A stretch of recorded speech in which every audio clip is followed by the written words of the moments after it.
"Let the maid go, I know the truth," screamed the millionaire's daughter, and the court fell silent. Subscribe to the channel and comment where you are watching from. The warm March breeze blew through the open windows of the Judge Anthony Carter Courthouse in downtown San Francisco, carrying the scent of dry earth and the promise of rain that stubbornly refused to arrive. The courtroom, with its gray granite walls and dark polished wooden benches, was filled with curious onlookers who had arrived early to witness the trial that promised to shake the social structures of the Bay Area. Mrs. Lucy Smith, 55 years old, with grey hair neatly tied in a discreet bun, sat in the defendant's chair wearing her best outfit, a navy blue suit she had bought years ago for her niece's wedding. Her calloused hands, marked by decades of domestic work, trembled slightly as she stared at the marble floor, trying to ignore the whispers echoing around her. "They say she stole jewelry worth over $200,000, murmured a woman with dyed hair in the front row. "Can you imagine after everything this family has done for her?" replied another, shaking her head in disapproval. On the right side of the courtroom, occupying the seats reserved for the family, were the Figueroas. Mrs. Clarice Figueroa, 72 years old, was an imposing woman even while seated. Her white hair was impeccably styled in an elegant chignon, and she wore a beige suit from a French brand that she always ordered directly from Paris. Her blue eyes, cold as ice, showed no emotion as she observed the woman who had worked in her home for the past 6 months. Beside her, Robert Figueroa, 35 years old, a lawyer graduated from Stanford, nervously adjusted his Italian tie. His sun-kissed face from weekends spent at the family vineyard in Napa Valley was tense. His brown eyes, inherited from his father, scanned the room as if calculating every movement, every word that would be spoken. "Mother, are you sure we did the right thing?" Robert whispered, leaning discreetly toward Mrs. Clarice. "Robert, my son," she replied without moving her lips, maintaining her protocol smile. "This woman invaded our lives, our privacy. She discovered things she shouldn't have. We had no choice." Mr. Henry Figueroa, the family patriarch, appeared visibly uncomfortable. At 78 years old, the man who had built a real estate empire in California seemed smaller, more fragile. His hands trembled slightly, whether from age or tension, no one knew for sure. "Clarice," he murmured, "I still think we could have resolved this differently." "Henry," she cut in sharply, "you've always been too sentimental. That's why I've always had to make the tough decisions in this family." At the back of the courtroom, almost imperceptible among the shadows created by the marble columns, was Helen Figueroa. At 30, she looked younger due to the pallor that never left her, and her long brown hair that she insisted on wearing loose, partially covering her face. Her green eyes, shining with intelligence, observed every detail, every expression, every subtle movement of the people around her. Helen wore a simple black dress, very different from the ostentatious elegance of her mother and brother. She had arrived at the courthouse alone, defying the explicit orders of her family to stay home. Her thin hands, always stained with pen ink from her habit of solving complex equations, clutched a brown envelope containing documents that could change everything. "Miss Helen shouldn't be here," Robert had said that morning when he saw her getting ready to leave. "This isn't a place for you." "Robert," she had replied, with the soft yet firm voice he had known since childhood, "Mrs. Lucy has taken better care of me these past months than anyone in this house has in the last 10 years. I won't abandon her now."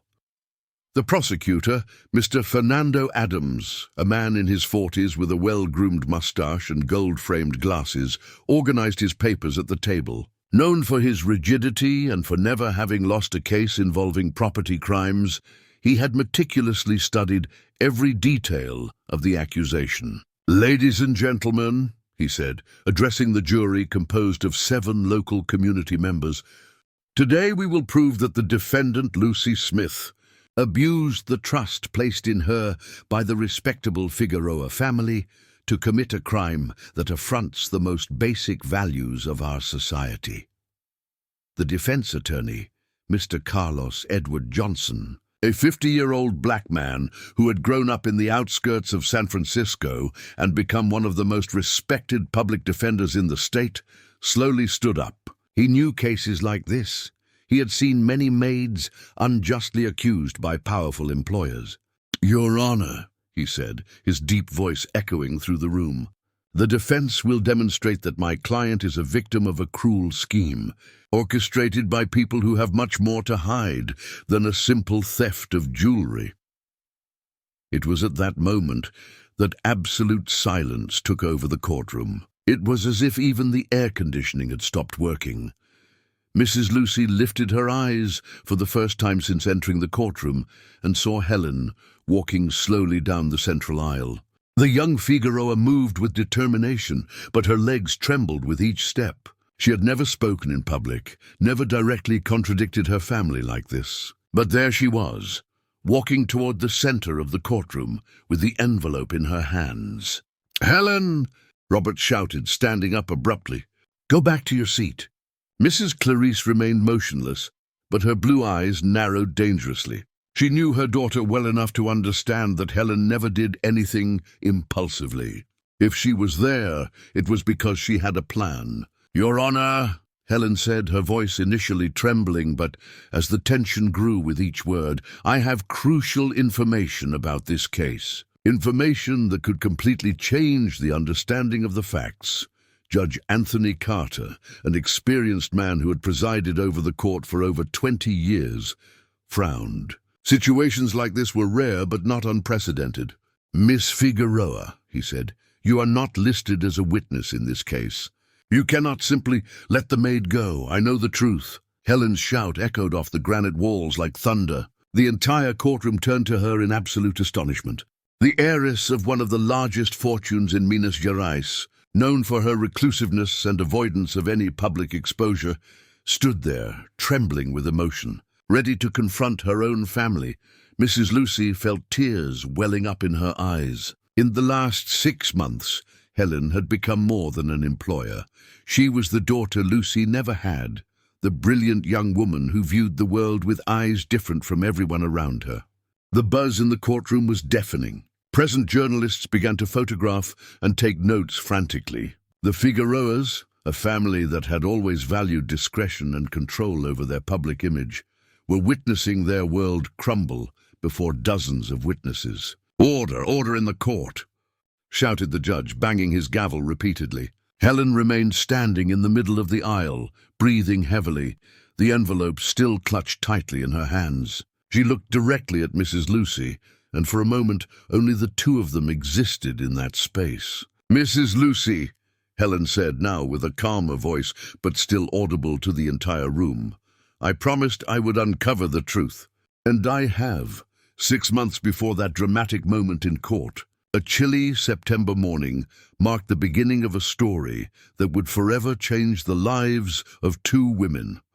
Mrs. Lucy Smith stood in front of the imposing gates of the Figueroa mansion in the Pacific Heights neighborhood of San Francisco. The colonial construction, painted white with sandstone details, extended over 2,000 square feet, surrounded by gardens that looked like they had come out of a decor magazine. "My God," Lucy murmured, adjusting her simple synthetic leather bag on her shoulder. "What am I doing here?" It was still hard to believe she was there. Only 3 months had passed since her husband John had suddenly died of a heart attack at 58. He was a construction worker, and during their 30 years of marriage, they had managed with great sacrifice to keep their 2 children in college. Mark, 22, an engineering student at Stanford University, and Anna Clara, 20, studying education at UC Berkeley. "Mom, you need to work," Anna Clara had said the previous week, holding her mother's calloused hands. "Dad's savings won't last more than 2 months, and you both always dreamed of seeing us graduate." The position of housekeeper had been a suggestion from Mrs. Judy, a neighbor for 15 years in the Resaca neighborhood of Contagem. "Lucy, my dear, I've known the Figueroa family for years. They are serious people of tradition. They need someone specifically to care for Helen, the eldest daughter." Lucy rang the golden bell. The sound echoed for a few seconds before a deep, authoritative female voice came through the intercom. "Yes? Good morning. I'm Lucy Smith. I came for the job interview. Come in. Follow the main path to the front door." The gates opened automatically, revealing a stunning garden. Imperial palm trees lined a path of Portuguese stones leading to the main entrance. Centuries-old cherry trees formed a kind of green tunnel, and the scent of blooming magnolias mingled with the earthy smell of the morning. Upon reaching the front door, Lucy was greeted by a tall, elegant woman with impeccably styled grey hair and piercing blue eyes. She wore a beige linen suit that, while simple, radiated sophistication. "I am Clarice Figueroa," the woman said, extending a perfectly manicured hand. "You must be Lucy." "Yes, ma'am. It's a pleasure. Please come in." The interior of the mansion was even more impressive. The entrance hall, with its double-height ceiling, featured a Carrara marble floor and a crystal chandelier that must have been worth more than Lucy would earn in years. Paintings by famous artists, she recognized a Portinari, adorned the walls, and antique mahogany furniture completed the decor. "Have a seat," said Mrs. Clarice, indicating a leather armchair in the main room.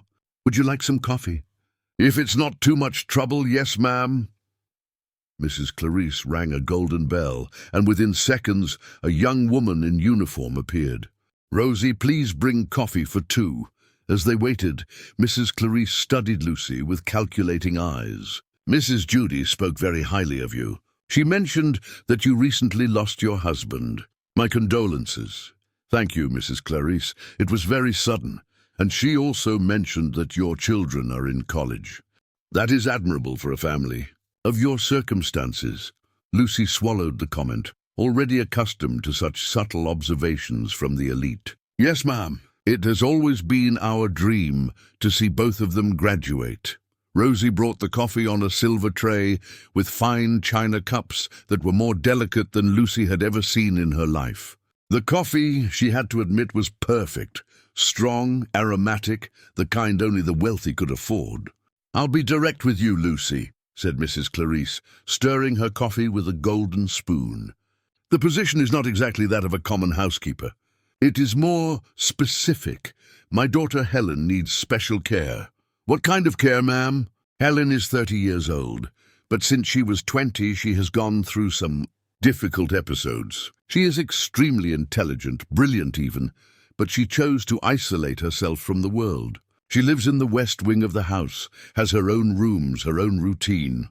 I need someone who will care exclusively for her and the space where—" Mrs. Lucy nodded, trying to process the information. "Is she sick?" "Not exactly sick, just different. Helen has always been different. Since childhood, she saw things that others didn't, understood concepts that university professors took years to grasp. By the age of 15, she was solving mathematical equations that would give any PhD a headache." Mrs. Clarice paused, looking out the window that overlooked the gardens. "But the world is cruel to people like Helen. At university, she suffered disappointments, betrayals from people she trusted. Since then, she has shut herself away. She doesn't leave the house, doesn't receive visitors, doesn't talk to strangers. Previous housekeepers lasted at most 2 months. Helen simply refused to accept their presence. And why do you think it would be different with me?" Mrs. Clarice smiled, but it was a cold, calculated smile. "Maternal intuition. And also because, frankly, you don't have many options, do you? A 55-year-old widow, without a defined profession, with 2 children in university. I imagine you really need this job." The brutal frankness of the observation hit Lucy like a punch to the stomach. But she maintained her composure. Mrs. Clarice was right. She really didn't have many options. "The salary is $3,000 a month, plus room and board," Mrs. Clarice continued. "You would work Monday to Friday, with weekends off to visit your children. The only condition is that Helen accepts your presence. $3,000. It was more than John earned as a construction worker, more than Lucy had ever dreamed of receiving. With that money, she could keep her children in university and still have enough for basic expenses. "If you accept," said Mrs. Clarice, "I'll introduce you to Helen today. If she likes you, you can start tomorrow. If not," she shrugged, "it will have been a wasted morning for both of us." "I accept." "Ma'am, great, let's head to the West Wing." They walked through wide corridors decorated with more expensive paintings and antique furniture. Lucy noticed a clear division in the house. The social part, where they had been, was all about impressing visitors. But as they headed to the West Wing, the decor became more subdued, more personal. "This is the library," said Mrs. Clarice, stopping in front of a double door made of carved wood. "Helen spends most of her time here." She gently knocked on the door. "Helen, dear, I've brought someone for you to meet." There was no response. "Helen?" A soft noise, like a chair being dragged, came from inside the library. Then slow footsteps approached the door. "Who is it?" asked a feminine voice, soft but cautious. "It's Lucy, the new assistant," said Mrs. Clarice, avoiding the word housekeeper. "She will take care of you and your comforts. I don't need anyone taking care of me. Helen, we've talked about this. Mrs. Lucy is a very kind person. She recently lost her husband and has 2 children in university. I'm sure you two will get along." Lucy heard footsteps moving away from the door. "Helen?" called Mrs. Clarice, with a slight irritation in her voice. "If she wants to stay, let her," came the distant reply. "But I don't want to talk today." Mrs. Clarice sighed and turned to Lucy. "Well, that's progress. Normally she doesn't even respond. Consider yourself hired, Lucy. Rosie will show you your quarters and explain the routine. Tomorrow morning you can start." As they walked back, Lucy couldn't stop thinking about the voice she had heard through the door. There was something in it, a deep sadness, but also a sharp intelligence that shone through even in those few words. "Mrs. Clarice," she said, "may I ask a question?" "Of course. Why did Helen accept me staying?" Mrs. Clarice stopped walking and looked intently at Lucy. "That, my dear," she said slowly, "is a question I would also like to know the answer to." The next morning, Lucy arrived at the mansion before sunrise. The October air was cool, and a fine mist covered the gardens, giving the place an almost magical appearance. She carried a small suitcase with her clothes and a few personal belongings. Among them, a photo of John smiling from the last Christmas they spent together. Rosie, the staff member who had served coffee the day before, greeted her at the employee entrance, located at the side of the mansion. "Good morning, Mrs. Lucy. You arrived early, huh?" said the young woman in her mid-20s, with a warm smile that contrasted with Mrs. Clarice's coldness. "I'm Rosie, but everyone calls me Rosie. I've worked here for 3 years. "Good morning, dear. I preferred to arrive early to get used to everything." "Good choice. I'll show you your quarters first. Then I'll explain how the routine works with Helen." Rosie led her down a corridor that led to the staff quarters. Lucy's room was simple but comfortable. A single bed, a small wardrobe, a desk by the window overlooking the back of the property, and a private bathroom. "It's not luxury, but it's cozy," said Rosie. "The window gets the morning sun. It's quite nice." Lucy placed her suitcase on the bed and looked around. It was a much larger space than the room she shared with John in their house. "Rosie, tell me something," she said, taking the photo of her husband out of the suitcase and placing it on the desk. "What's it like working with Helen?" Rosie became serious for a moment, looking around as if checking if anyone was listening. "Look, Mrs. Lucy, I'll be frank with you. Helen is different, just as Mrs. Clarice said. But it's not a bad different, you know. It's a special different. She is the smartest person I've ever met in my life, and also the loneliest." Did the other housekeepers not manage to work with her? The problem wasn't Helen. It was that they didn't understand her. They thought she was snobbish, arrogant, but Helen is none of that. She just sees the world in a way that we sometimes can't understand. Rosie sat on the edge of the bed. "You know, Mrs. Lucy, there's something I noticed yesterday. When Mrs. Clarice mentioned that you had lost your husband and had children in college, I was passing by in the hallway and heard. Helen was quiet for a few minutes after you left, but I heard her murmuring something." "What did she say?" She said she needs to work to keep her children's dreams alive. I thought it was beautiful, you know. It showed that she understood your situation.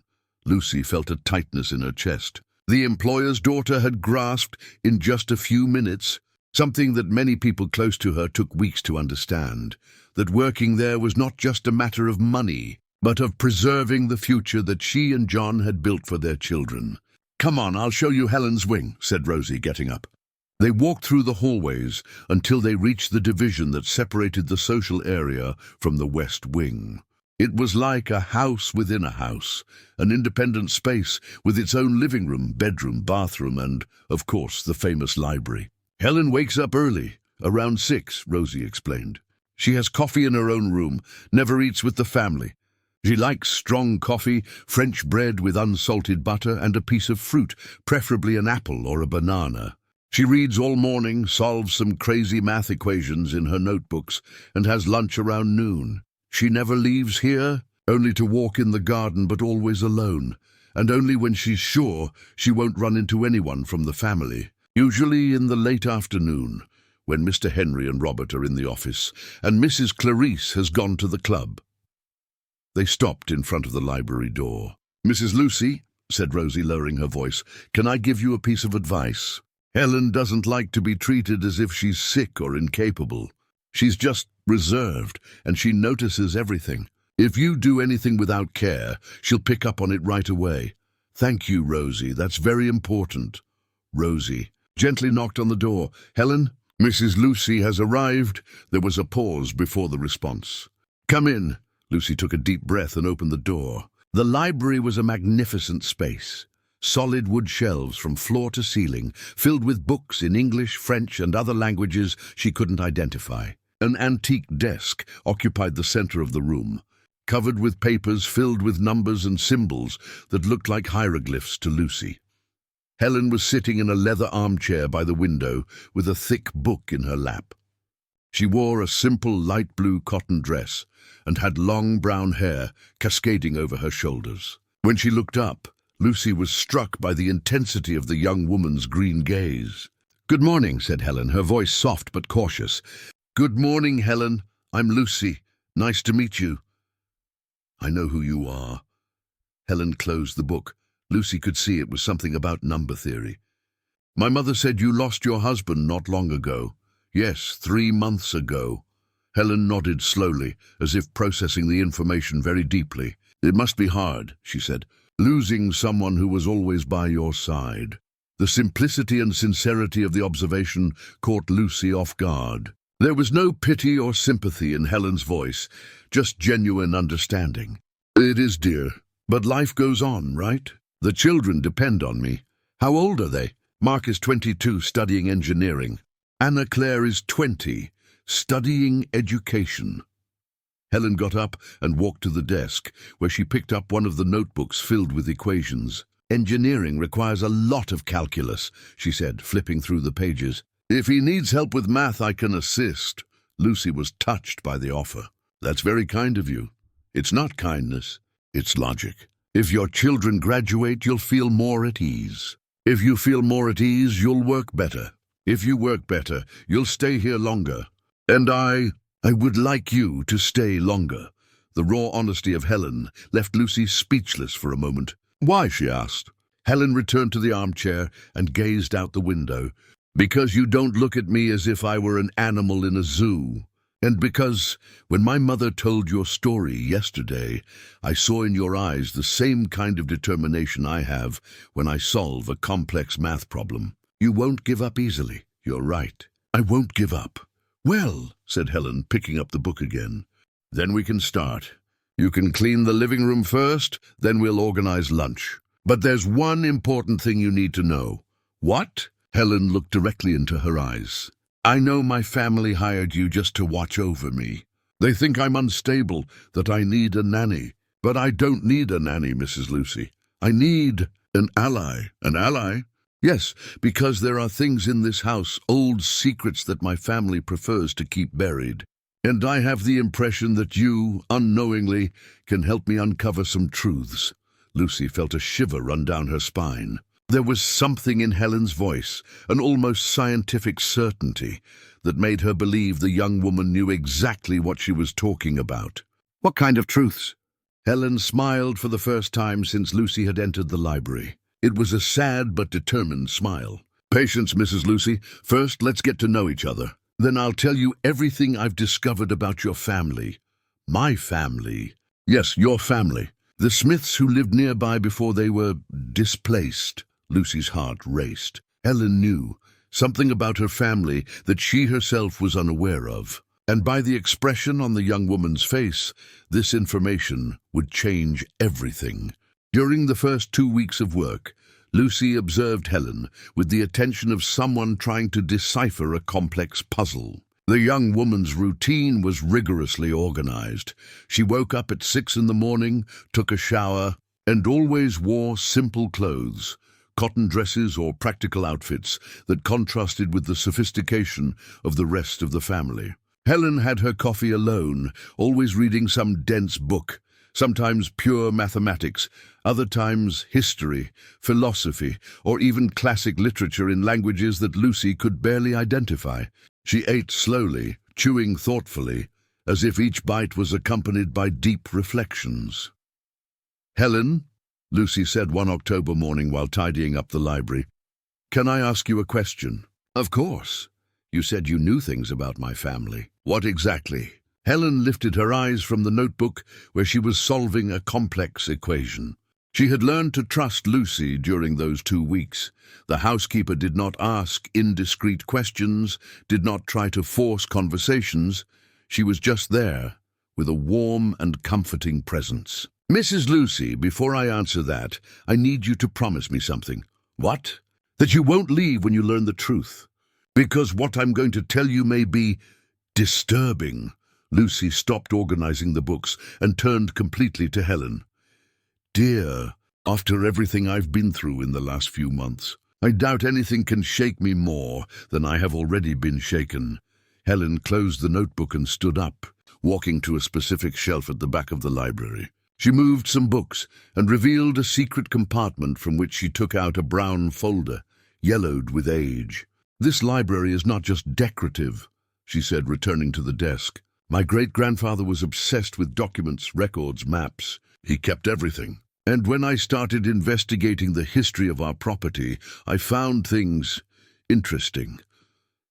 Helen opened the folder and took out old documents, black and white photographs, and outdated maps. "Mrs. Lucy, what was your grandfather's full name?" "Anthony Smith, but he died when I was little. Why?" Helen pulled out an old photograph and showed it to Lucy. It was an image of a thin man with a mustache, next to a woman and 3 small children. They were in front of a simple adobe house with plantations in the background. "Does this man look like anyone in your family?" Lucy took the photo with trembling hands. The man in the image had features she recognized, the shape of the eyes, the way he positioned his hands. It was like looking at an old version of her own father. "My God," she murmured, "this is my grandfather." "But how do you have this photo?" Helen took a deep breath before answering.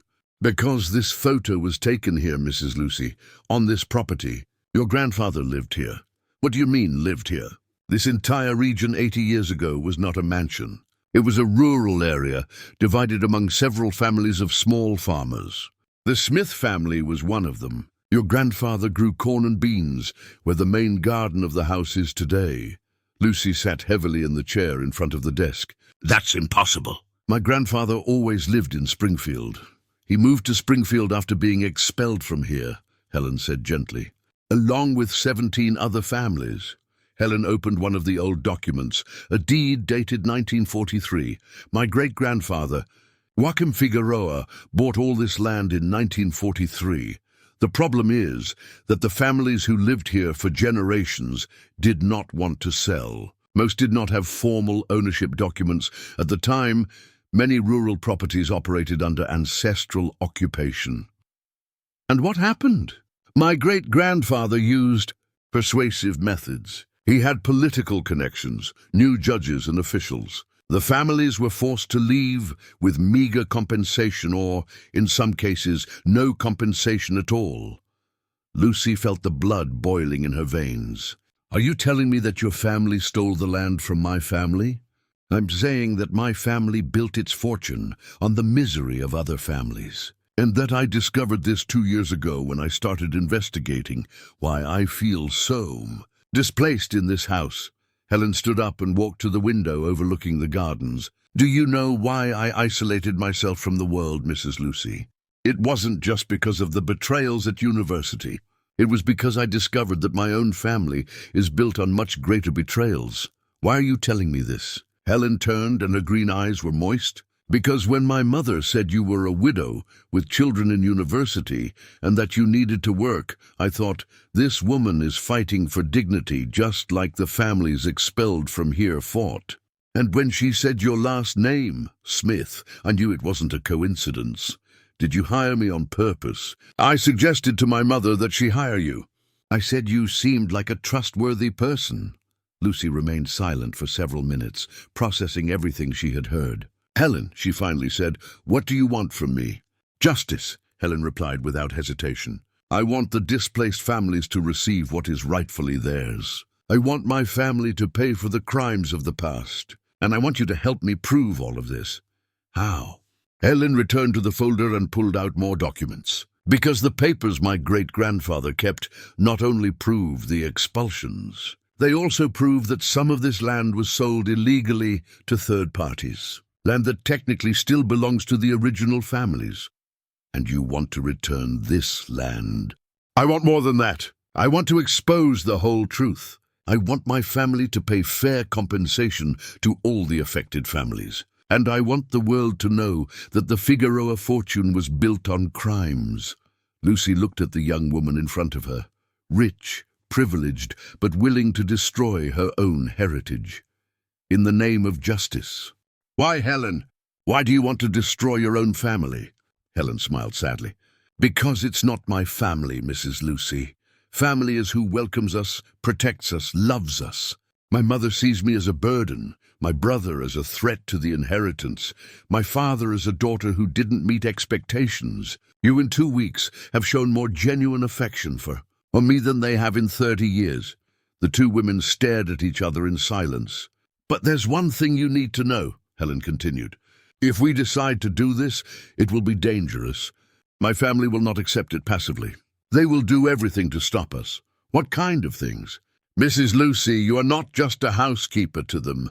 You are a Smith working in the Figueroa house. If they find out we know the truth, they will try to silence us by any means necessary." At that moment, the library door swung open abruptly. Robert Figueroa stood at the entrance, a serious expression on his face. "Helen," he said, entering without permission, "I need to talk to you, alone." Lucy began to rise to leave, but Helen stopped her with a gesture. "Anything you have to say to me, Robert, you can say in front of Mrs. Lucy. This is not a matter for housekeepers," Robert said, looking disdainfully at Lucy. "Then we have nothing to discuss," Helen replied, turning her attention back to the documents. Robert turned red with anger. "Helen, you can't keep isolating yourself with this woman. Mom is worried." "Worried about what?" "About her influence on you. A housekeeper shouldn't have access to this library, to these historical documents of the family." Helen slowly stood up, and for the first time since Lucy had known her, there was something dangerous in her gaze. "Robert," she said in a cold calm, "I suggest you leave my library before I tell Mrs. Lucy some interesting things about you that I found in those historical documents." Robert paled. "What are you talking about?" "You know exactly what I'm talking about." The siblings stared at each other for long seconds until Robert backed down. "This is not over, Helen." After he left, slamming the door, Helen turned to Lucy. "Well," she said, "it seems our investigation has just become urgent." At the end of October, the mornings in San Francisco began to get colder, and a peculiar routine established itself between Helen and Lucy. They had developed an almost telepathic communication system. Helen left small, handwritten notes between the pages of the books. Lucy organized, and Lucy responded with her own messages. written in careful handwriting that contrasted with the limited formal education she had received. "Mrs. Lucy," one of the notes said, "I found more documents about the Mendez family. They were also displaced in 1943. Do you know anyone with that surname?" "Dear Helen," Lucy replied on the back of the paper, "my neighbor Judy is a Mendez by birth. I will talk to her this weekend." It was during one of these silent exchanges, on a cloudy November morning, that Lucy made the discovery that would change everything. She was cleaning one of the tallest shelves in the library, using an old wooden ladder, when she noticed that some books seemed to be stuck together. "Helen!" she called. "There are some books here that won't budge." Helen approached and examined the shelf. "This is the section I could never fully explore," she said. "Some books are fake. They are secret compartments." Working together, they discovered that 5 books were actually one disguised box. Inside, they found documents that made both their blood run cold. "My God," murmured Helen, flipping through the papers. "These are sale contracts for the land to foreign companies. Dated last year." Lucy picked up one of the documents and, despite struggling with the complicated legal language, managed to understand the essentials. "Helen, your family is selling the land." "Not just selling. Look here." Helen pointed to a specific clause. "They are selling to a mining company, a company that wants to exploit iron ore in the region. But that means they will destroy everything. The old houses that still remain, the graves of the displaced families, all the history. They will turn everything into a giant hole." Helen began to pace back and forth in the library, as she did when she was nervous. "And there's more, Mrs. Lucy. Look at the date of the final signature." Lucy examined the document. "December 15th. In a month, exactly. They are rushing to finalize the sale before anyone can contest it." At that moment, soft knocks on the door interrupted the conversation. "Helen, can I come in?" And it was Mrs. Clarice's voice. Helen quickly hid the documents under other papers on the desk. "Come in, Mother." Mrs. Clarice entered, accompanied by a man Lucy didn't know, tall, in an expensive suit, with slicked-back grey hair and a smile that didn't reach his eyes. "Helen, I want to introduce Mr. Morris Campbell, our family lawyer for many years," Mrs. Clarice said. "He came to resolve some bureaucratic issues regarding the property." Mr. Maurice greeted Helen with a formal handshake. "Pleasure, Helen. Your mother speaks highly of you." "I can imagine," Helen replied, not hiding her irony. "Mr. Maurice needs to examine some old documents that are kept here in the library," Mrs. Clarice said. "Documents about the original deeds of the property." Lucy noticed Helen tense up. "What kind of documents?" the young woman asked. "Nothing important, dear," Mrs. Clarice said with a forced smile. "Just some legal formalities. Lucy, could you leave us alone?" "Actually," Helen quickly said, "I would like Mrs. Lucy to stay. She is helping me organize and catalogue all the books and documents. Her presence would be helpful." Mr. Morris looked at Mrs. Clarice with a questioning expression. "Helen," said Mrs. Clarice in a firmer voice, "family matters do not concern housekeepers." "It's just a housekeeper," Helen replied. "She's my research assistant." The atmosphere in the library grew tense. Mr. Maurice began pacing the room, examining the shelves. "Well," he said, "if you insist. I'm specifically looking for documents from 1943 related to the acquisition of rural land in the area." Helen and Lucy exchanged a quick glance. "May I ask why these documents are important now?" Helen inquired. "We are finalizing the sale of some rural properties," Mr. Morris explained. "The buyers require complete documentation regarding the chain of ownership of the land." "What buyers?" Mrs. Clarice interjected quickly. "Helen, you don't need to worry about these matters. They're business. Mother, this is my heritage too. I have the right to know." Mr. Morris stopped examining the books and turned to Helen. "Miss Helen, your mother is right. These are complex matters that require specialized legal knowledge." "I'm a mathematician, Mr. Morris. Complexity doesn't scare me." The lawyer smiled condescendingly. "Mathematics and law are very different things, my dear." Helen stood up from the chair, and Lucy recognized in her the same posture she had seen when she confronted Robert. "Mr. Maurice, with all due respect, this is my library and my wing of the house. If there are documents here that you need, I can look for them myself. But I will not allow strangers to rummage through my belongings." "Helen!" exclaimed Mrs. Clarice. "Don't be rude." "I'm not being rude, Mother. I'm being cautious." Mr. Maurice looked at Mrs. Clarice, who discreetly nodded. "Very well," he said. "Then perhaps you can show us where the 1943 documents are kept?" Helen walked to a different shelf than the one where they had found the sale contracts. "Here," she said, pointing to a shelf. "But most are just records of seed and agricultural tool purchases." Mr. Maurice quickly examined some documents and frowned. "These are not the documents I'm looking for. I specifically need the deeds of transfer of ownership from the former residence." "What former residence?" Helen asked, feigning innocence. Mr. Maurice and Mrs. Clarice exchanged a nervous glance. "Helen," Mrs. Clarice said, "we've talked about this. Some families sold their land to your great-grandfather. It's normal. It happened a lot back then. Did they sell, or were they forced to sell?" The silence that followed was deafening. "Helen," Mr. Maurice said, his voice firmer, "I suggest you don't get involved in matters you don't understand. The past is sometimes better left in the past. And what if I disagree with that philosophy? Then," he said, looking directly at Lucy, "perhaps it will be necessary to reassess some current situations." The threat was clear. Lucy felt a chill in her stomach, but Helen showed no fear. "Mr. Maurice," she said, "thank you for your visit. When I find the documents you seek, I will contact you." It was a polite but firm dismissal. Mr. Maurice didn't like it, but he had no choice but to accept. After they left, Helen turned to Lucy. "Now we know we are on the right track," she said. "And we also know we don't have much time." "Helen, he threatened my job." "No, Mrs. Lucy, he threatened much more than that. He threatened your safety. From now on they will watch us closely." Helen returned to the desk and retrieved the hidden documents. "We need to make copies of all this, and we need to find the affected families before it's too late. But how?"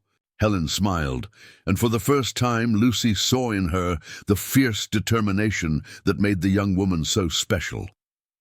"Remember I said your son might need help with math? Well, it's time to meet your whole family, Mrs. Lucy, because we will need all the allies we can get." The following weekend marked a definitive change in the dynamic between Helen and Lucy. For the first time since she had started working at the mansion, Lucy did not return home on Friday night. Instead, she and Helen spent the entire Saturday organizing and photographing all the documents found in the secret library. "We need a safe place to keep these copies," Helen said, as she carefully sorted the most important papers. "If my family finds out we know about the land sale, I can take them home," Lucy offered. "They would never look there. No, it's too risky. If they decide to investigate you, your house would be the first place." Helen paused what she was doing and looked thoughtfully at Lucy. "Mrs. Lucy, do you trust your children?" "With my life."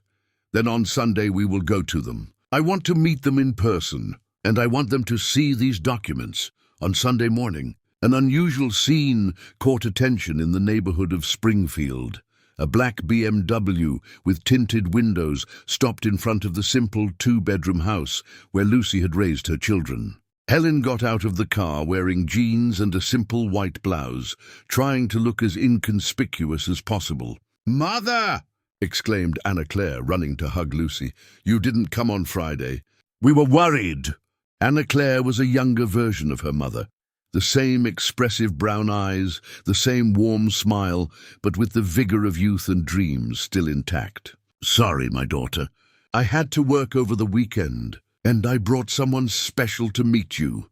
Mark appeared at the door, and Lucy felt a tightness in her chest with pride.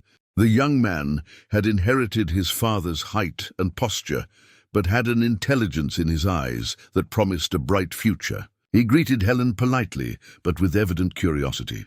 "Nice to meet you, Helen. My mother talks a lot about you." "The pleasure is mine. Mark, your mother is an extraordinary person." Inside the simple but impeccably clean house, Helen looked around with genuine interest. It was her first time visiting a working-class home, and she made no effort to hide her curiosity. "What a cozy house," she said, observing the family photos on the walls, the simple but well-kept furniture, and the flowers Lucy cultivated in makeshift pots. "It's small, but it's ours," Anna Claire said proudly. "Adaptações, Ana Clara, Ana Claire, Dona Clarice, Mrs. Clarice Figueroa. Bolo de fubá, cornmeal cake, pão francês, French bread. Minha avó, my grandmother. Minha mãe, my mother, minha casa, my house. Minha propriedade, my property, minha herança, my heritage. Café, coffee, cadernos, notebooks. Empregada doméstica and housekeeper. Episódios difíceis, difficult episodes. Cuidados especiais, special care. Empregada, housekeeper, família Santos, Smith family, família Figueiredo, Figueroa family. Maçã, apple, banana, banana. Seus filhos, your children, removidos, displaced. A família Mendes, Mendes family. Mineração, mining, minério de ferro, iron ore. Casa or house, mãe, mother. Assuntos de família, family matters. Pão de queijo, cheese bread, pasta e folder. Documentos históricos, historical documents. Casa, house, família, family. Casa de campo, country house, café da manhã. Breakfast, mãe, mother, filhos e children. Casa, house.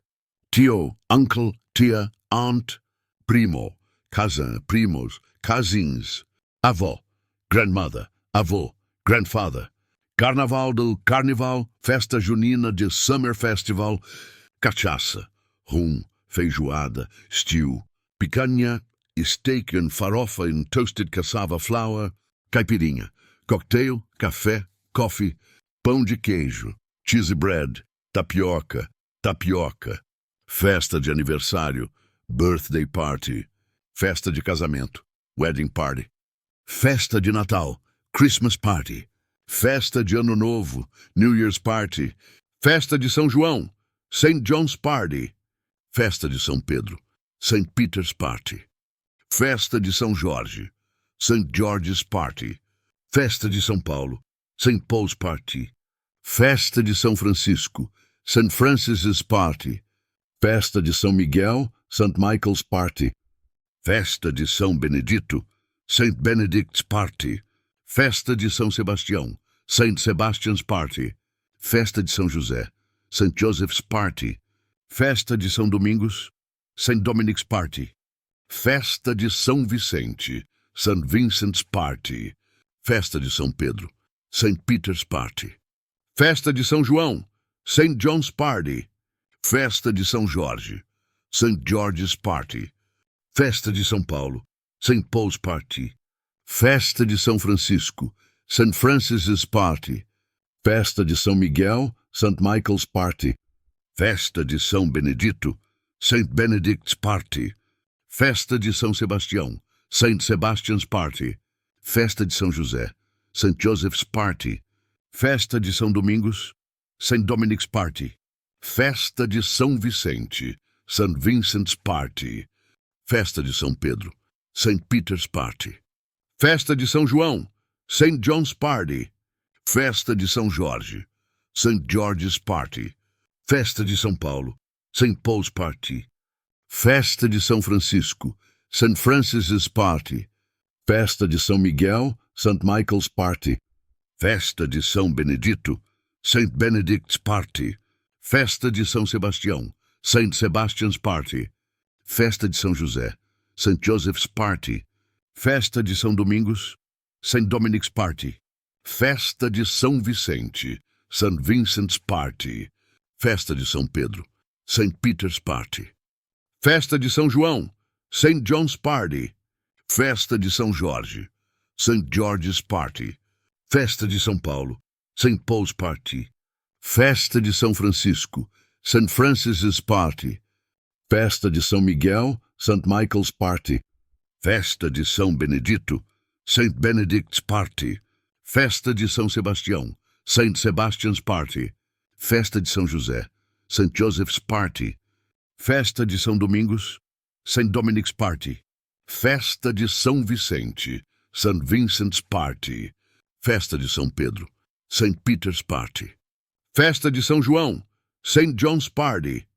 Festa de São Jorge, St. George's Party. Festa de São Paulo, St. Paul's Party. Festa de São Francisco, St. Francis's Party. Festa de São Miguel, St. Michael's Party. Festa de São Benedito, St. Benedict's Party. Festa de São Sebastião, St. Sebastian's Party. Festa de São José, St. Joseph's Party. Festa de São Domingos, St. Dominic's Party. Festa de São Vicente, St. Vincent's Party. Festa de São Pedro, St. Peter's Party. Festa de São João, St. John's Party. Festa de São Jorge, St. George's Party.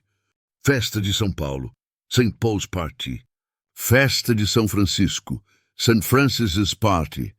Festa de São Miguel, St. Michael's Party. Festa de São Benedito, St. Benedict's Party. Festa de São Sebastião, St. Sebastian's Party. Festa de São José, St. Joseph's Party. Festa de São Domingos, St. Dominic's Party. Festa de São Vicente, St. Vincent's Party. Festa de São Pedro, St. Peter's Party. Festa de São João, St. John's Party.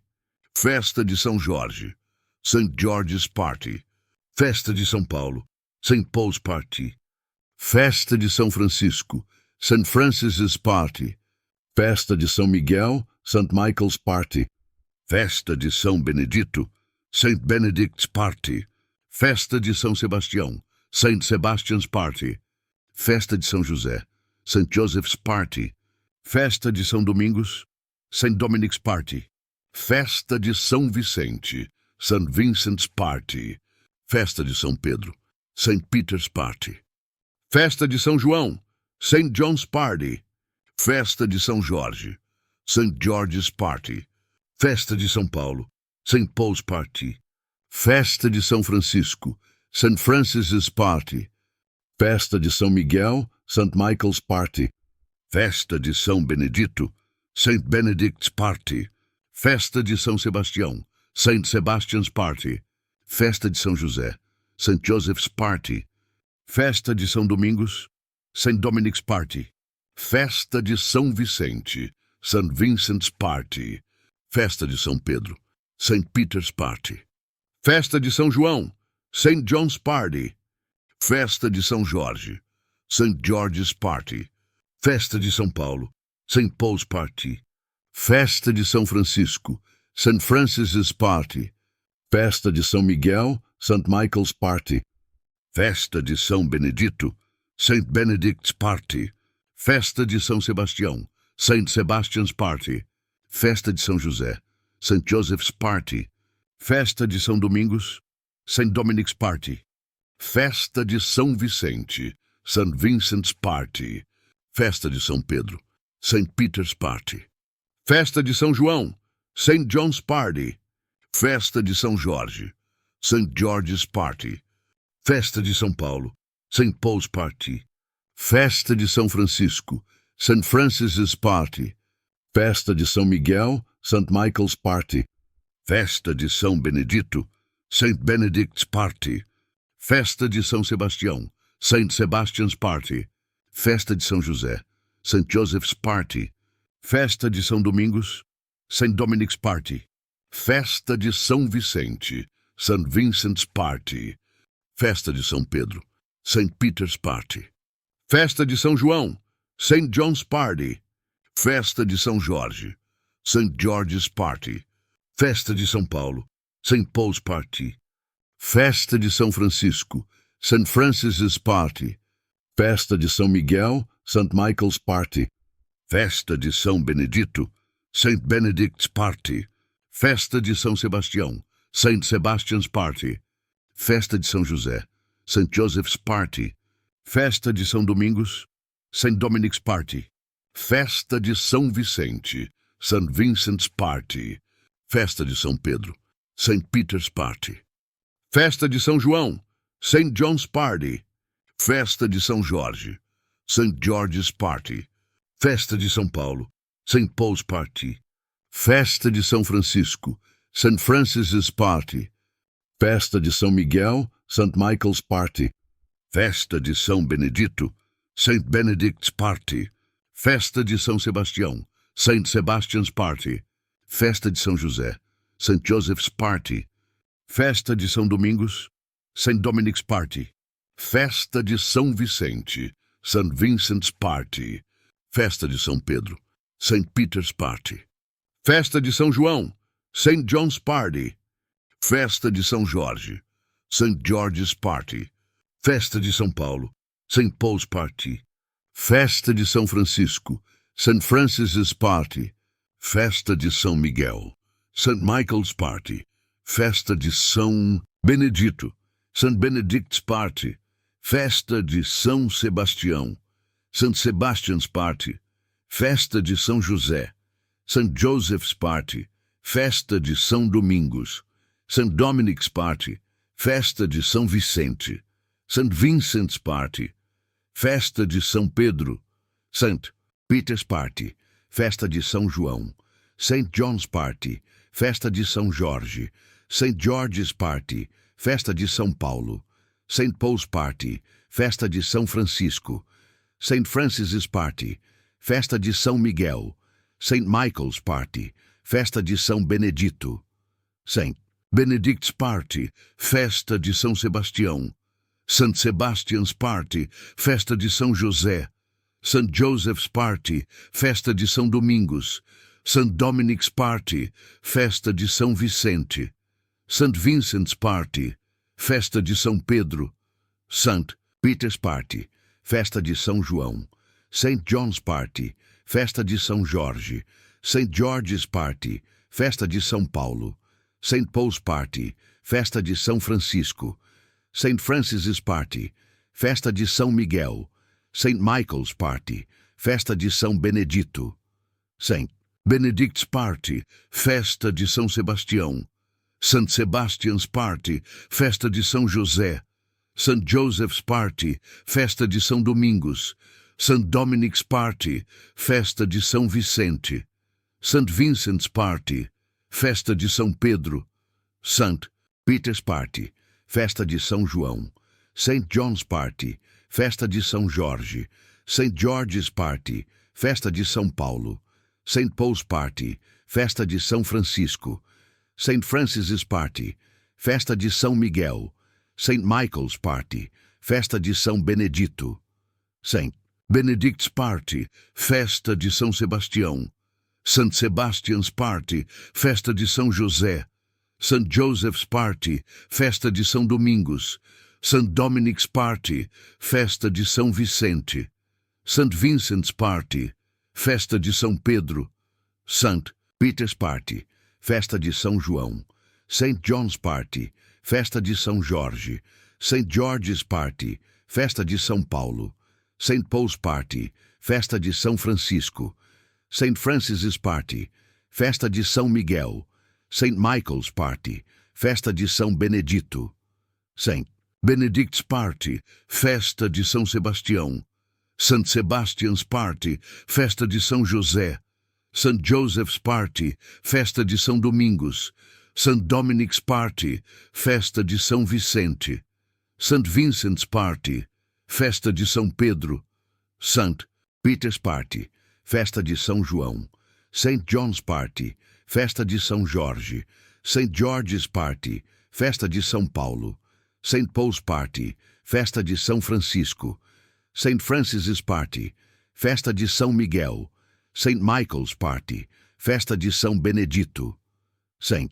Benedict's Party, Festa de São Sebastião, St. Sebastian's Party, Festa de São José, St. Joseph's Party, Festa de São Domingos, St. Dominic's Party, Festa de São Vicente, St. Vincent's Party, Festa de São Pedro, St. Peter's Party, Festa de São João, St. John's Party, Festa de São Jorge, St. George's Party, Festa de São Paulo, St. Paul's Party, Festa de São Francisco, St. Francis's Party, Festa de São Miguel, St. Michael's Party, festa de São Benedito.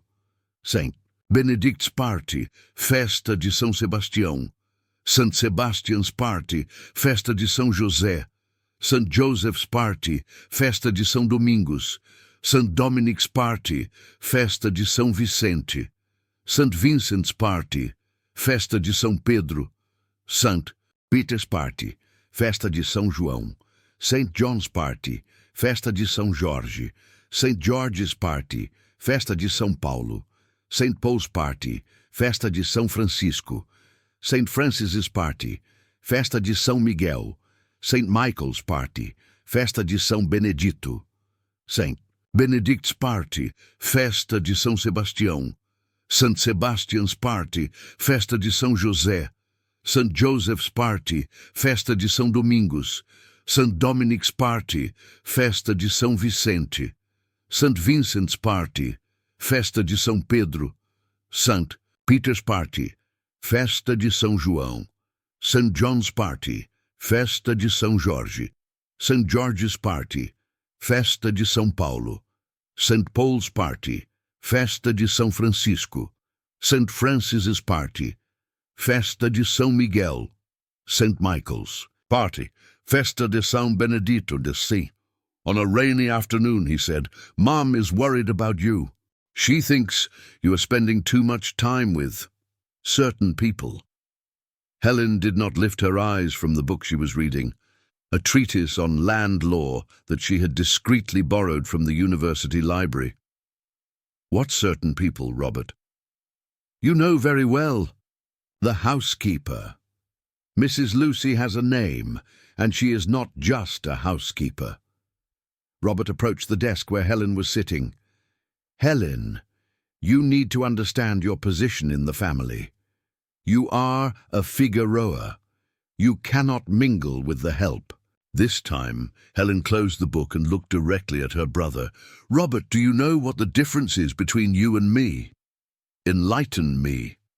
I can recognize value in people regardless of their bank account. And you think that this, Lucy, has value? More than anyone in this family. Robert turned red with anger. That's ridiculous. You are letting yourself be manipulated by a woman who clearly has ulterior motives. Helen stood up slowly. Ulterior motives? What do you mean? Helen, for God's sake, a housekeeper who appears out of nowhere, gets close to you, gains your trust. Don't you find that suspicious? What I find suspicious, Helen said, walking towards her brother, is your sudden concern for my well-being. For 10 years you barely spoke to me. That's different. Why? Because now there is money involved? Robert paled. What are you talking about? I'm talking about the sale of the farmland to the mining company, Robert. Did you think I wouldn't find out? The silence that followed was heavy. Robert looked nervously around as if checking if anyone was listening. Helen, he said, lowering his voice, you don't understand the family's financial situation. Then explain it to me. Robert sighed and sat in one of the leather armchairs in the library. The company is struggling. Real estate investments are not yielding the expected returns. We need liquid cash urgently. And the solution is to sell the family land? They are unproductive lands, Helen. They have been sitting there for decades without generating any income. Unproductive or stolen? Robert went cold. What did you say? At that moment, Lucy entered the library carrying a tray with coffee. She immediately sensed the tension in the air. Excuse me, she said. I'll come back later. No, Helen said firmly. You can serve the coffee, Mrs. Lucy. Robert was just leaving. Helen, Robert said, standing up, our conversation is not over. For me, it is. After Robert left, slamming the door, Helen turned to Lucy. They are suspicious. We need to accelerate our plan. What do you have in mind? Tomorrow is Tuesday. Mark doesn't have class in the morning. No. Why? Because I want him to come here. Officially, to help me with some complex calculations. In reality, to analyze the maps and documents we haven't examined yet. Helen, this is risky. if your family finds out. Mrs. Lucy, we don't have time for excessive caution. The sale is scheduled for December 15th. There are only 4 weeks left. The next morning, Mark arrived at the mansion wearing a dress shirt borrowed from the neighbor and carrying a folder with engineering materials. Lucy greeted him at the staff entrance, her heart racing with nerves. "Mom," he whispered, "are you sure this is safe?" "I'm not sure of anything, my son, but Helen needs your help." They walked through the hallways to the library where Helen was organizing old maps on the large table in the center of the room. "Mark," she said with a genuine smile, "thank you for coming." "You're welcome. I brought some measuring instruments and mapping software on my laptop." For the next 2 hours, Mark and Helen worked intensely. The young man used his engineering skills to create accurate maps of the original lands, comparing them with the current deeds. "Helen," he said, pointing to a discrepancy in the documents, "look here, this 15-hectare area appears as sold to the Smith family in 1940, but then it appears as the property of the Figueroas in 1943. Does this prove forced transfer?" "It doesn't prove it, but it's strong evidence, especially considering there are no sale documents between the 2 dates." Helen carefully noted the information. "Were you able to identify how many families were affected?" "From what I can calculate, at least 20 families. Some may have received compensation, but others were clearly displaced without compensation." It was at that moment they heard footsteps in the hallway. Helen quickly covered the documents with other papers, and Mark opened a calculus book. Mrs. Clarice entered the library, accompanied by Mr. Maurice. "Helen," she said with a forced smile, "I didn't know you had visitors." "Mom, this is Mark, Mrs. Lucy's son. He is helping me with some complex calculations." Mr. Maurice examined the young man with interest. "Mark Smith?" he asked. "Yes, sir." "Interesting. And what are you studying, young man?" "Civil engineering, sir." "At Stanford?" "Yes, sir." Mr. Maurice exchanged a meaningful glance with Mrs. Clarice. "Well," he said, "what a coincidence to have a Smith here just now." Helen felt the danger in the observation. "Why coincidence?" she asked. "Oh, nothing important, Mr. Maurice said, but his eyes did not leave Mark. "Just that we have been researching some old families in the region. The Smiths appear quite a bit in the historical records." "It must be because it was a common surname back then," Mark said, keeping his voice calm. "It must be," Mr. Maurice agreed, but he didn't seem convinced. Mrs. Clarice approached the table where they were working. "What exactly are you working on?" "Graph theory applied to spatial optimization," Helen quickly replied. "Mark is helping me check some algorithms." It was too technical an explanation for Mrs. Clarice to question, but Mr. Maurice frowned. "May I see?" Helen showed a page from the mathematics book filled with complex equations. "Interesting," said Mr. Maurice, clearly not understanding anything. "And does this have any practical application?" "Oh, all mathematical research has practical applications," Helen replied. "Sometimes it just takes time to discover them." After they left, Mark turned to Helen. "They know something. I know. The question is, how much do they know?" Lucy, who had been silent throughout the interaction, finally spoke. "Helen, Mr. Maurice asked that question about Mark's last name on purpose. He is investigating our family." Then our situation just got a lot more complicated. Helen walked to the window and looked at the gardens, where Robert was talking on the phone with a serious expression. "Mark," she said, "I need you to do something for me." "What?" "I want you to investigate Mr. Maurice Campbell. Find out everything you can about him, his clients, his specialties. If he is investigating your family, we need to investigate him too." "How am I supposed to do that?" "Do you have colleagues in law school?" "Some." "Then use those contacts. And be discreet." Mark nodded and began to put away his materials. "Helen," he said, "are you sure you want to go through with this? Things are getting dangerous." Helen looked at Lucy, then back at Mark. Mark, your father died working honestly to support the family and fulfill the dream of seeing his children graduate. My great-grandfather got rich by destroying the dreams of other families. If I do nothing to correct this, I am just as guilty as he is. And what if they try to stop you? Helen smiled, but it was a determined, almost fierce smile. Then they will find out that a Figueroa can be much more dangerous than they imagine, especially when she has the truth on her side. The first week of December arrived with unusual warmth for the season, as if the very weather was reflecting the growing tension in the Figueroa mansion. It was a muggy Thursday when everything began to crumble. Lucy was organizing the library, as she always did in the mornings, when she noticed that some of the documents Helen had hidden were out of place. Her heart raced. Someone had tampered with the papers overnight. "Helen," she called softly, "you need to see something." Helen approached and immediately realized that the documents had been rearranged. "Someone has been here," she murmured. "But how?"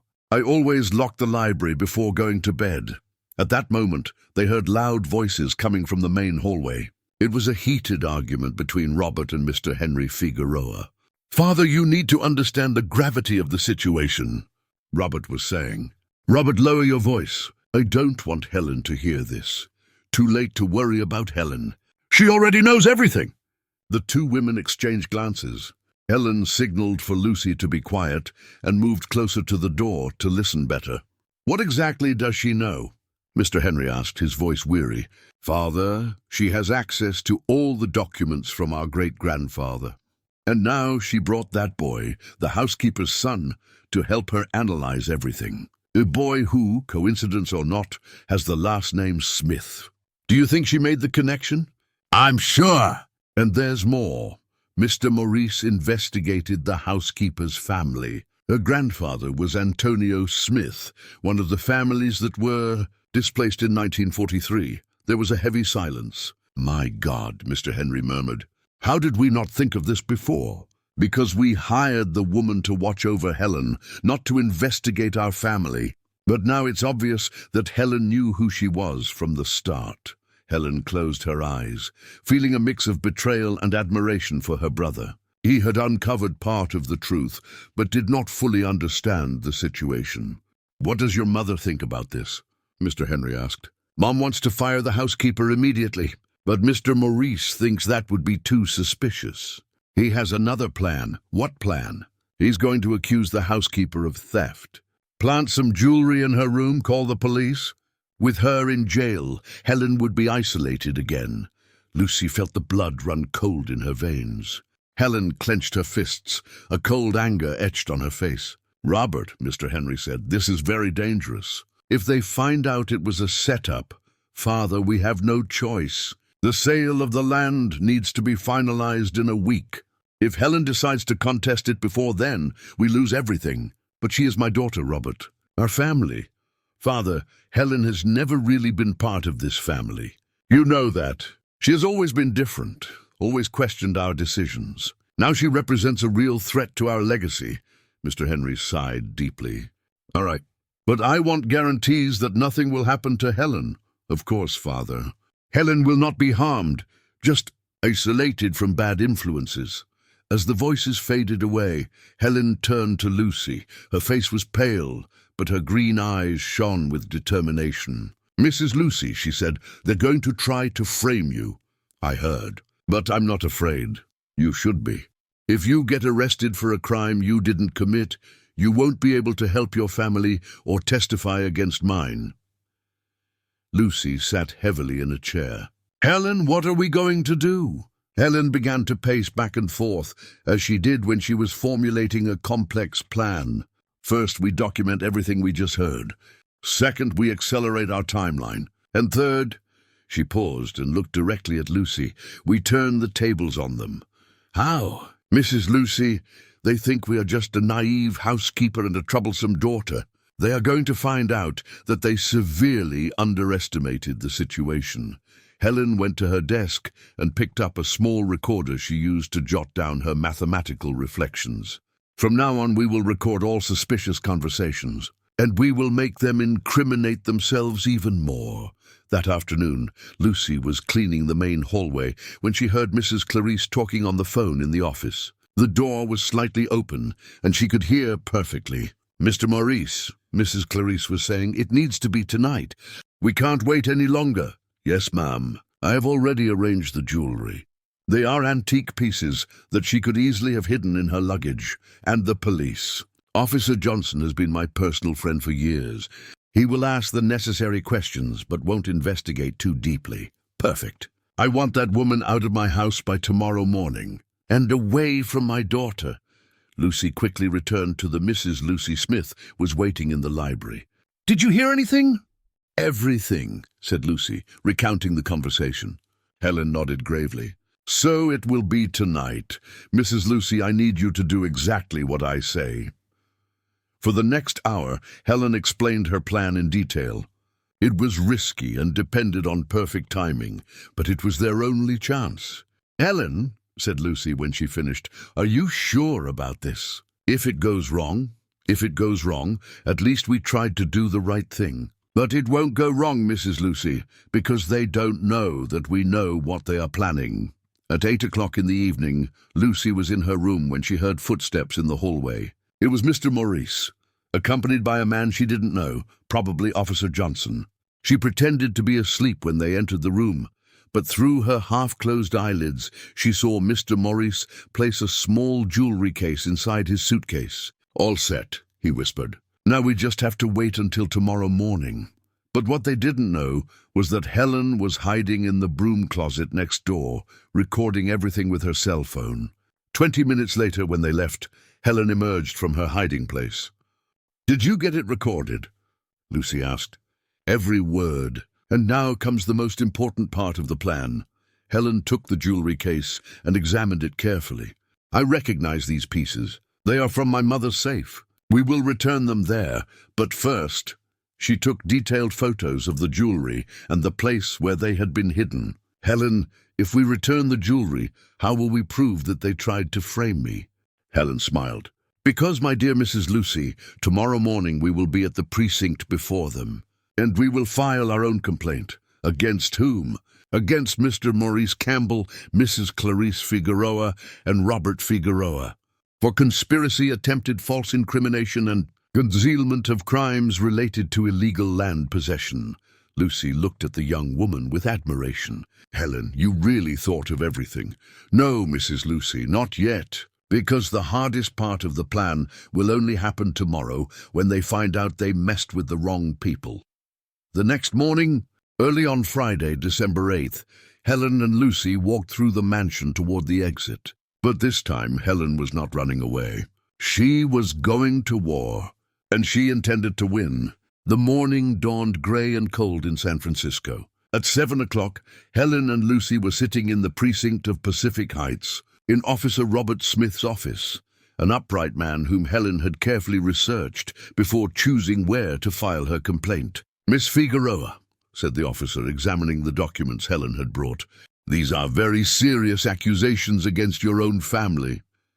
"Officer," replied Helen, her voice steady, "crimes don't stop being crimes just because they are committed by relatives." Officer Smith looked at Lucy, who was visibly nervous. "Mrs. Smith, are you sure you want to proceed with this complaint? Once we initiate the investigation, there will be no turning back." "I am sure, officer. My family has been wronged for 80 years. Other families have too. It's time to seek justice." The officer nodded and began filling out the report. Meanwhile, at the Figueroa mansion, chaos was beginning. Mrs. Clarice had woken up early to witness the discovery of the jewelry in Lucy's room, but found the room empty and the suitcase missing. "Where is she?" shouted Mrs. Clarice to Rosie, who was preparing breakfast. "I don't know, Mrs. Clarice. When I arrived, the room was already empty." Robert came running in, still in his pajamas. "Mom, Helen is also gone. Her room is empty, and the library is locked from the outside." Mr. Maurice arrived at the mansion at 8:30, accompanied by Officer Johnson, expecting to find a controlled situation. Instead, he found the Figueroa family in total panic. "Where is the housekeeper?" asked Mr. Maurice. "She vanished," said Robert, "and took Helen with her." "That's impossible," murmured Officer Johnson. "How did they find out?" It was at that moment that the house phone rang. Mrs. Clarice answered with trembling hands. "Hello? Mom," it was Helen's calm voice. "I imagine you are looking for me." "Helen! Where are you?" "Come home immediately." "I'm at the Pacific Heights precinct, Mom. I just filed a formal complaint against you, Robert, and Mr. Maurice." The silence that followed was deafening. "Helen," said Mrs. Clarice, her voice trembling, "I don't know what ideas that woman has put in your head, but, Mom, the ideas are mine, just like the evidence. Oh, and before you ask, yes, I recorded last night's conversation when you tried to plant the jewelry in Mrs. Lucy's room." Mr. Maurice snatched the phone from Mrs. Clarice's hands. "Helen, you don't understand the gravity of what you are doing. Come home and we can talk." "Mr. Maurice," said Helen, her voice cold in a way he had never heard before, "you have 1 hour to present yourself at the precinct with a lawyer. I suggest you use that time wisely." The call ended. Meanwhile, at the precinct, unexpected reinforcements were arriving. Mark appeared accompanied by Anna Claire and an elderly lady whom Lucy did not know. Mom," said Anna Claire, hugging Lucy, "we brought someone important." The elderly lady, about 70 years old, had bright eyes and a dignified posture despite her age. "I'm Mrs. Severina Smith," she said, extending her hand to Helen, "granddaughter of Joshua Smith, one of the families displaced in 1943.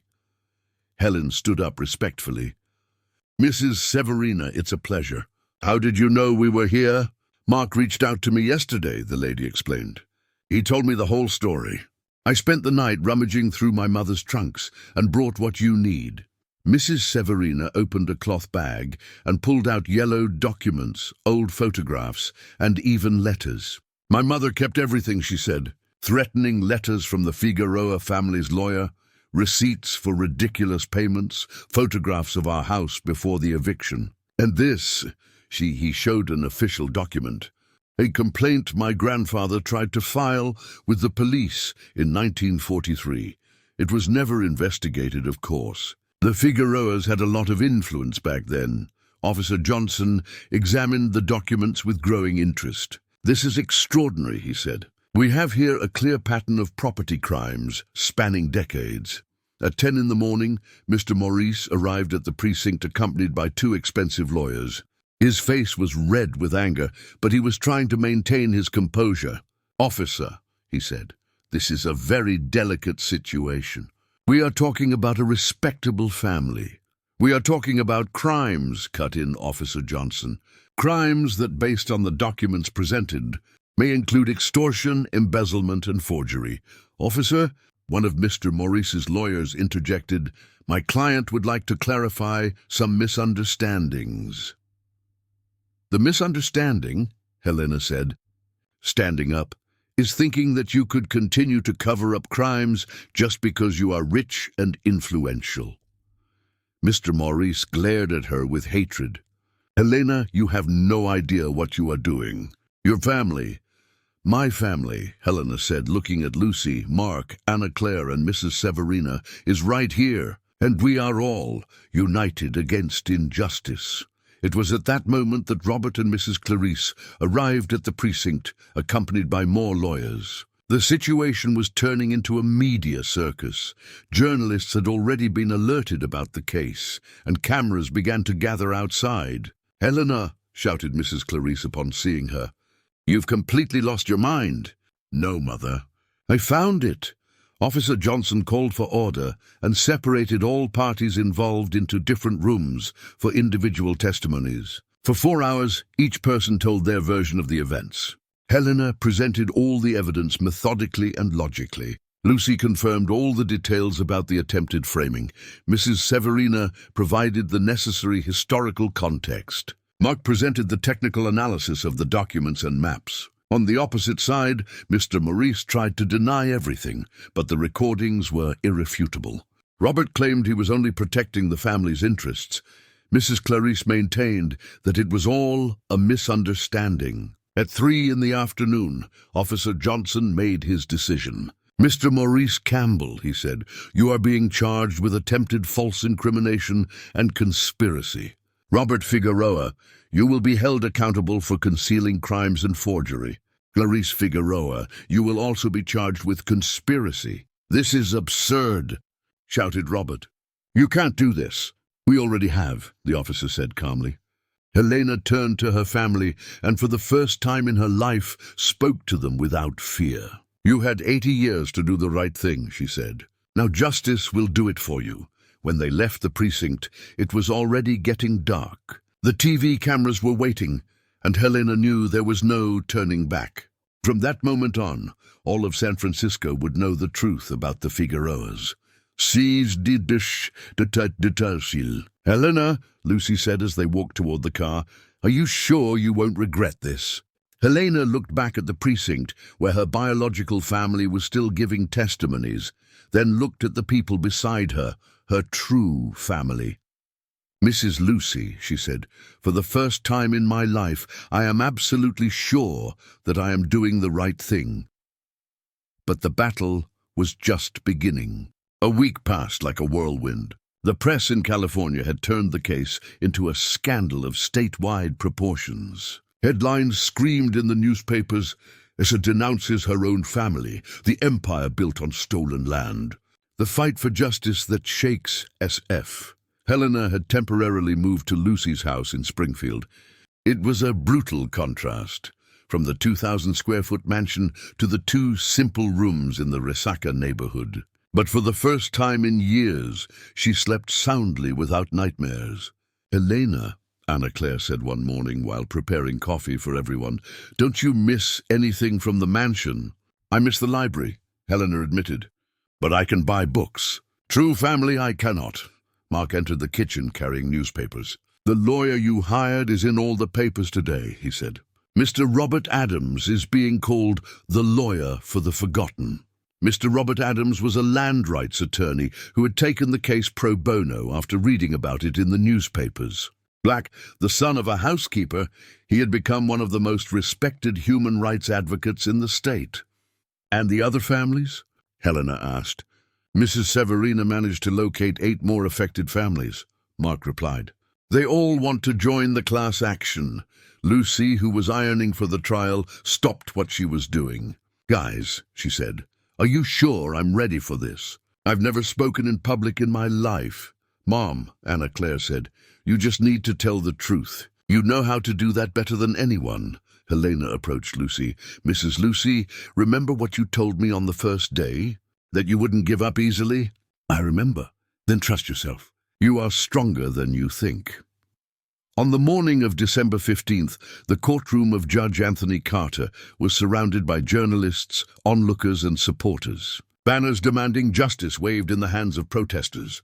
On the opposite side, luxury cars dropped off expensive lawyers hired by the Figueroa family. Inside the courtroom, the tension was palpable. Helena entered, wearing a simple black suit borrowed from Anna Claire. Her hair was pulled back in a discreet bun, and she carried a folder with all the evidence organized methodically. Lucy wore the same navy blue outfit from her first day of work, but now there was a different dignity in her posture. She was no longer the desperate widow looking for a job, but a woman fighting for her family's rights. On the other side of the courtroom, the Figueroas took their seats with marble expressions. Mrs. Clarice was impeccable as always, but there were lines of tension around her eyes. Robert couldn't stop fiddling with his watch. Nervous, Mr. Henry seemed to have aged 10 years in a week. Mr. Maurice was sitting with his lawyers, trying to project confidence, but he was sweating profusely despite the air conditioning. Judge Robert Morgan entered, and everyone stood up. He was a 60-year-old man, known for his impartiality and for not being intimidated by political pressures. Ladies and gentlemen, he said, this is an extraordinary case that intertwines past crimes with present crimes. Let's get to the facts. The prosecutor, Mr. Fernando Adams, presented the charges against Mr. Maurice for attempting to frame Lucy. The recording made by Helen was played for the entire court to hear. Mr. Maurice's voice echoed. Through the room, I have already arranged the jewelry. They are antique pieces that she could have easily hidden in her luggage. A murmur ran through the courtroom. Mrs. Clarice closed her eyes. knowing her voice would come next. "I want that woman out of my house by tomorrow morning." When the recording ended, the silence was deafening. Mr. Andrade stood up to present Lucy's defense and the class action of the affected families. "Your Honor," he said, "what we see here is not just a false attempt at incrimination.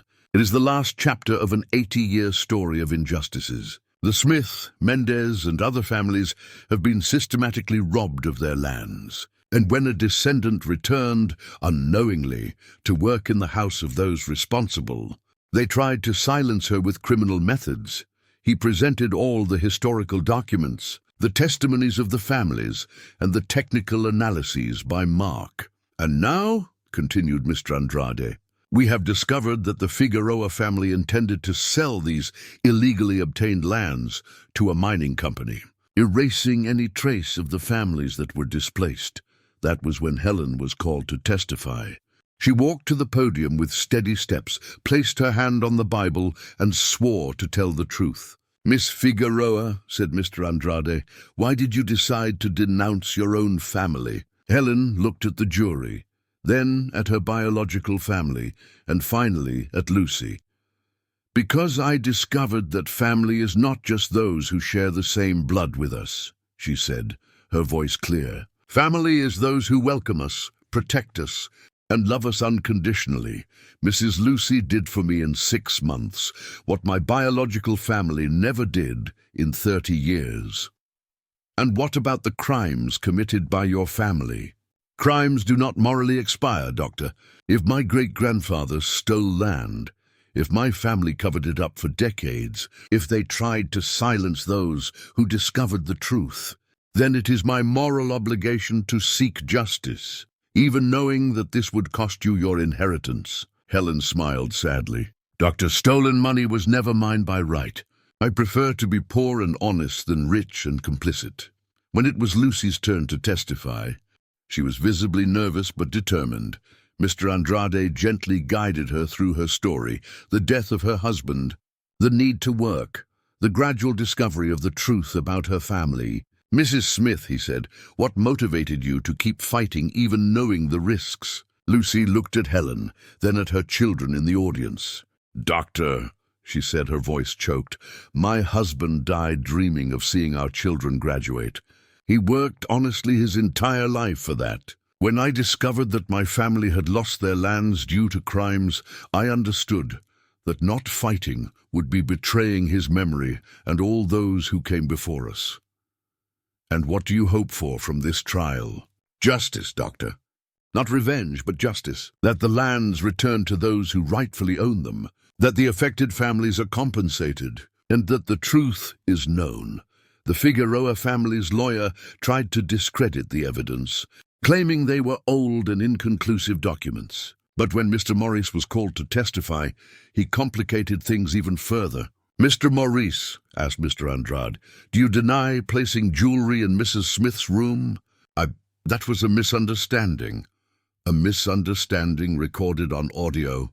Mr. Maurice couldn't respond. It was then that the moment that would change everything happened. Helen abruptly stood up from her seat, even though it wasn't her turn to speak. "Let the housekeeper go. I know the truth." The shout echoed off the granite walls, making everyone turn in shock. The entire courtroom froze. Cameras clicked frantically. Journalists wrote down every word. Helen continued, now with a more controlled voice, but still audible to the entire room. "Mrs. Lucy is not just a victim of a frame-up. She is a descendant of one of the families that my family destroyed, and I will not allow injustice to continue." She walked to the center of the courtroom, where she placed the envelope she had carried since the beginning on the judge's table. "Your Honor," she said, "in addition to all the evidence already presented, I have here the complete confession of the crimes committed by my family, written in my own hand. Every stolen land, every displaced family, every forged document, all documented and signed by me as the legal heir of the Figueroas. The silence that settled in the courtroom was not just legal, it was historical. Everyone there knew they were witnessing something greater, a reckoning with the past, an act of courage that questioned privileges built on the suffering of others. Mrs. Clarice stood up, tears in her eyes. "Helen," she said, her voice breaking, "you don't know what you're doing. You are destroying our family." Helen turned to her mother, and for the first time there was peace in her eyes. "No, Mother. I'm building a real family, and for the first time in my life I am proud of who I am." Judge Robert Morgan struck the gavel. "Given the evidence presented and the confessions obtained," he said, "I declare all charges valid. Mr. Maurice Campbell, Robert Figueroa, and Clarice Figueroa are found guilty of conspiracy and attempted false incrimination. Furthermore, I order the immediate return of all illegally obtained lands. It is appropriate to the legitimate families, as well as the payment of compensations for the damages caused over 80 years. He paused, looking at Helen. "And I declare that the sale of the land to the mining company is immediately suspended and annulled." The courtroom erupted in applause. Journalists rushed to phones. Affected families cried tears of joy. Helen walked over to Lucy and hugged her tightly. "We did it," she whispered. "No," Lucy said, smiling through tears. "We did it together. As a family." Mark and Anna Claire joined the embrace. And there, in the middle of the courtroom, 4 people who had met by chance discovered that fate had conspired to unite them in something much greater than any of them could have imagined. On the opposite side of the courtroom, the Figueroas left in silence, defeated not only legally, but morally. The fortune built on injustices was crumbling, but for the first time in 80 years, justice had prevailed. Helen took one last look at the family that had raised her, then turned to the family she had chosen. There was no doubt about which was the right decision. As they left the courtroom, the December sun shone brightly over San Francisco. It was a new day, not just for Helen and Lucy, but for all the families who would finally see justice served. And as they walked together toward the future, one thing was clear.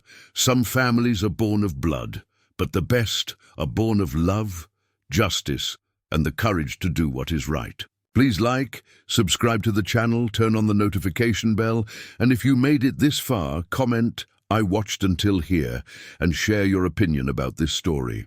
Oh, and don't forget to watch the next video that appears on the final screen. It's very exciting.